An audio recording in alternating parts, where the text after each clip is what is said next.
The crowd inside the town hall buzzed with tension. Half-red hats, half-raised fists. CNN was live, the cameras rolling, the country watching. On one side of the stage, Donald J. Trump, post-indictment but still electrified by applause. On the other, Congresswoman Jasmine Crockett, calm, composed, her presence like a storm that hadn't yet broken. She hadn't spoken yet. Trump was already on his third interruption. "You sit there pretending to represent America," he barked, finger jabbing toward her podium. "But you hate this country. You hate its values. You hate our flag." Gasps rippled through the room. Jasmine didn't flinch. She didn't blink. She just watched him, like someone observing a child throw a tantrum in a courtroom. Then came the line that would ignite the internet within the hour. "You call yourself a patriot," Trump continued, his voice rising. "But where were you when this country needed defending? Not marching for freedom, not standing for the anthem. You were too busy playing politics." For the first time, Jasmine leaned forward. Her hand didn't tremble as she reached for the microphone. Her voice, when it came, was low, controlled, dangerous. "I don't prove my love for this country by shouting over its pain," she said. "I prove it by standing in it." The crowd froze. Even Trump hesitated. She continued, her tone sharpening. "You question my patriotism? My grandfather bled on foreign soil under a flag he wasn't even fully protected by back home. My father served in silence while your father dodged draft boards. And me? I've been defending this Constitution, line by line, against people like you who think patriotism is a prop, not a promise." Silence. Sharp. Uncomfortable. The moderators exchanged looks. One of the producers backstage mouthed, "Clip it." Trump's smirk evaporated, and Jasmine, eyes locked on him, didn't need to raise her voice to make the room feel small. Trump straightened his tie, his fingers twitching slightly. He was used to applause after attacks, not silence, not this kind of silence. The type that tightens a room, that dares you to speak again and risk sounding smaller. "Typical," he scoffed, searching for his rhythm. "You play the victim. You always play the victim. That's what Democrats do best." The right side of the room cheered, short, automatic. But the left side didn't respond. They were watching Jasmine now, like something bigger was coming. And it was. She didn't smile. Instead, she turned her body slightly toward Trump. Just enough to make it personal. "Victim?" she said slowly, savoring the word. "Is that what you call it when someone demands accountability from power? When someone says this country should live up to its own promises?" Trump rolled his eyes. "Here we go again." "No," she cut in, her voice like a blade wrapped in velvet. "You want to talk about patriotism? Let's talk about what you did on January 6th. The audience reacted instantly, a collective inhale. Trump bristled. "Oh, don't you start. You incited a mob to attack the very seat of our democracy," Jasmine continued, eyes locked in. "You watched as police officers were beaten, as glass shattered in sacred halls. And you did nothing. You sat. You tweeted. You called them patriots." She leaned closer to the mic. "I was inside that building." Her voice lowered now, more intimate. "I heard the pounding on the doors. I saw staffers hide under desks. And while we prayed for safety, you were busy enjoying the show." The moderator tried to cut in, but the tension in the room had taken over. No one wanted to stop this. Trump pointed a finger. "You're twisting facts." "I'm living facts," Jasmine snapped. "You wrap yourself in the flag, Mr. Trump. But every time you're asked to protect the republic it represents, you choose yourself." The crowd began to murmur. Trump looked out, searching for solid ground. Applause, a lifeline, anything. It didn't come. Instead, Jasmine's voice echoed, "You questioned my patriotism. I just questioned your legacy." Trump gripped the podium like it might steady him. His voice, when it returned, had lost its bravado and turned sharp, desperate. "You're a disgrace," he hissed, jaw clenched. "People like you don't love America. You love tearing it down. That's all you Democrats do." Jasmine didn't blink. She let the insult hang in the air, a moment pregnant with power, and then, "You mean people like me? she asked, calm but cutting. You want to finish that sentence, Mr. Trump? Go ahead. We're live. He hesitated, just for a second. But on live television, a second is a lifetime. I mean radicals, he snapped. People who hate police, who hate the military, who hate law and order. People who look like me, she interjected louder now. Say it. The audience rumbled, the kind of noise that says she said what we were all thinking.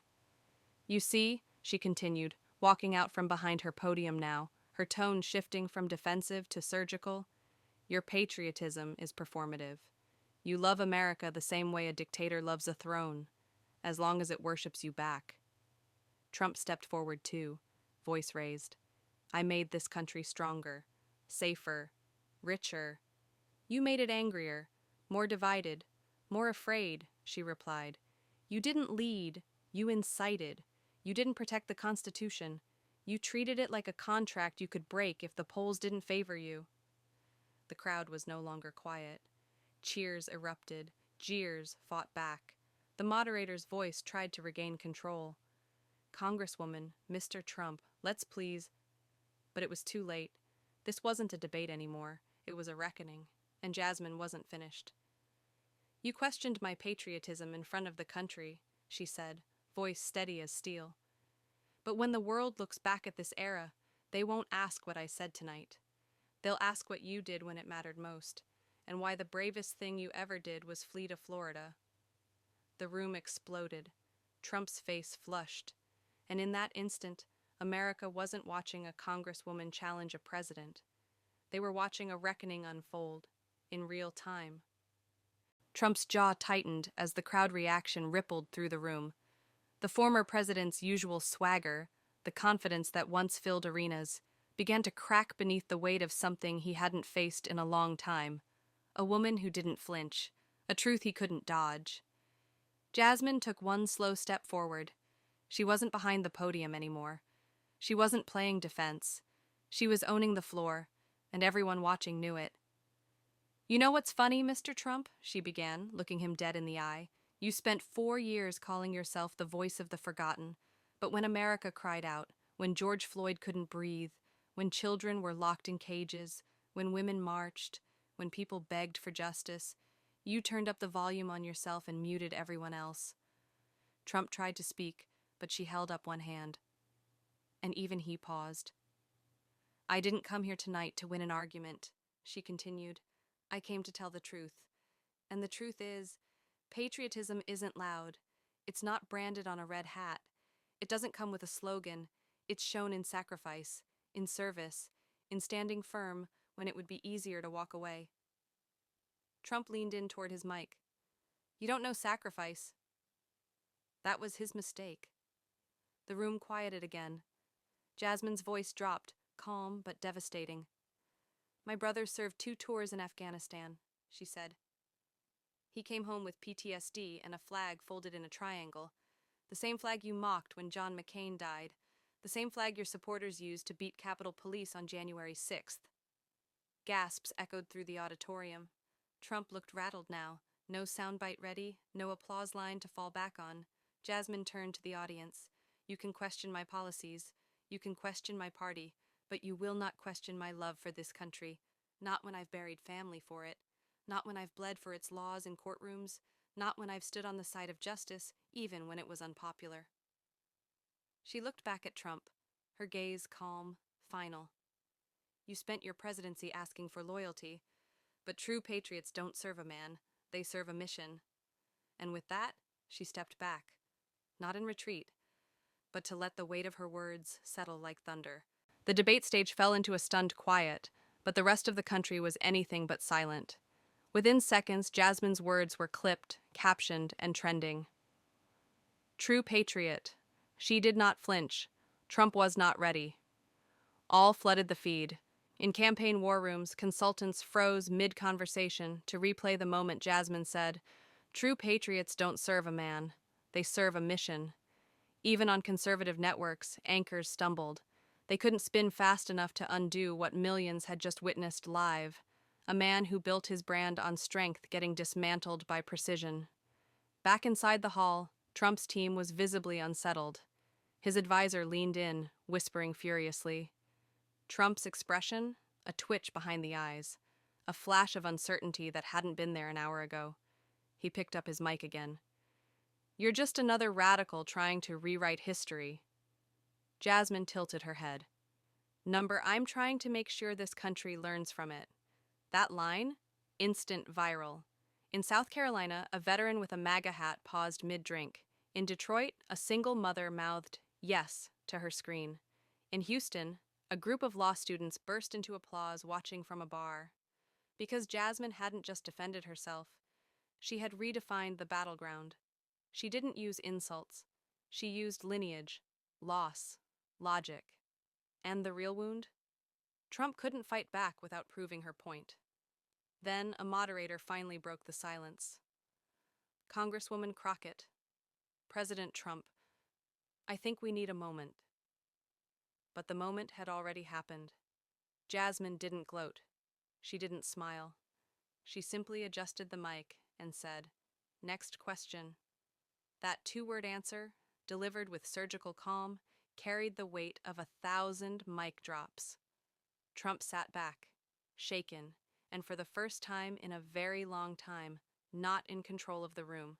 The fallout wasn't measured in minutes. It was measured in aftershocks. By sunrise, Jasmine Crockett wasn't just a trending topic. She was a movement. Cable news networks ran wall-to-wall coverage. Fox News tried to spin her as unhinged. But the split-screen replay of Trump stammering next to her steady gaze made the narrative hard to sell. On MSNBC, they replayed her line, "You questioned my patriotism. I just questioned your legacy," like it was a closing argument in the court of history. And on TikTok, Gen Z didn't wait.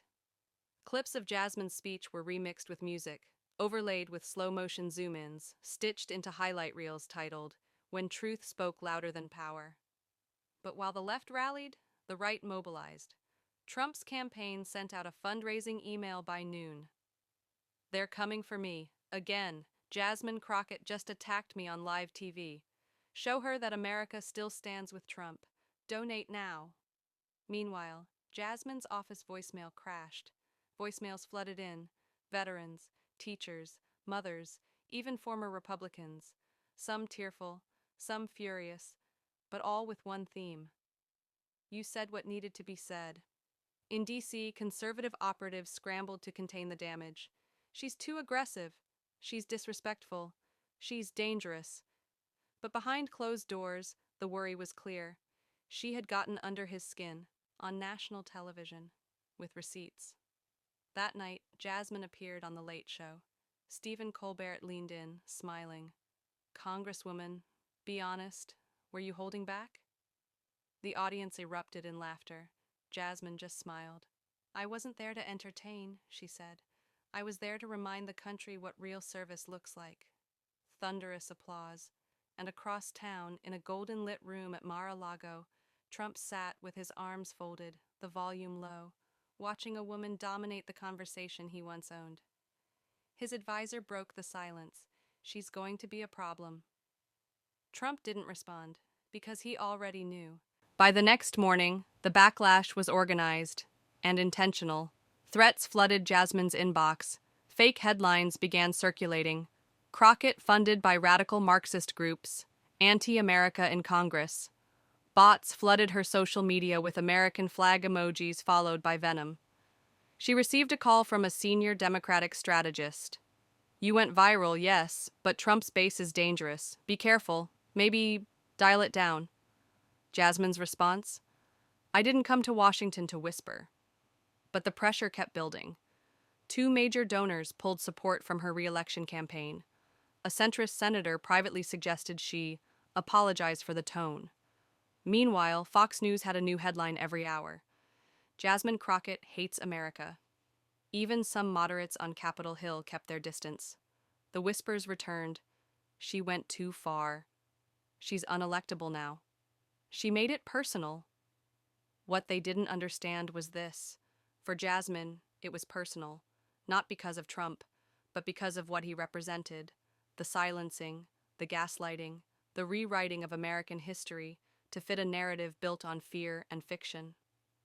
One night, after an especially intense round of threats, Jasmine stood in her office alone, looking out over the Capitol dome. Aide knocks. "You okay?" She nodded, then turned, eyes fierce. "Let them come. I'm not backing down." She knew history didn't remember the careful, it remembered the clear. That same night she released a video. Just her. One take. No edits. To those who think patriotism means silence, I'm not your kind of American.